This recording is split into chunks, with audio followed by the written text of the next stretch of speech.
చెప్పండి అన్న, ఎక్కడి నుంచి వచ్చారు? గట్టిగా. మేము వైజాగ్ నుండి వచ్చాము. కాంచీపురంకి అయితే అర్ధరాత్రి వచ్చాము. భయపడ్డాము ఎలాగా ఏంటి రూమ్స్ అని.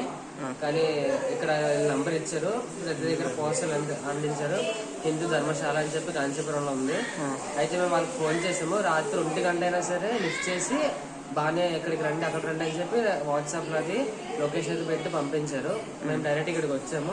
ఇక్కడికి వచ్చిన తర్వాత కూడా పైన రూమ్స్ అవి ఉన్నాయి, మీరు వెళ్ళిపోయి ఫస్ట్ రెస్ట్ తీసుకోండి అని చెప్పారు తప్ప ఎంక్వైరీ ఏం చేయలేదు. రెస్ట్ తీసుకున్నాము.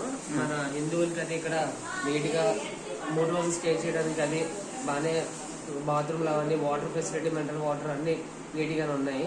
రూమ్స్ కూడా ఏసీ రూమ్స్ అన్ని నీట్ గా ఉన్నాయి. మన హిందువులు అందరూ మన సనాతన ధర్మాన్ని కాపాడుకుంటూ మన కాంచీపురం నుండి అది ఫీజు ఏమీ లేదు, నీట్ గా డొనేషన్ ఇచ్చుకుంటే ఇచ్చుకోవచ్చు. ఫ్రీగా నీట్ గా చాలా కంఫర్ట్ గా ఉంది. Transportation facility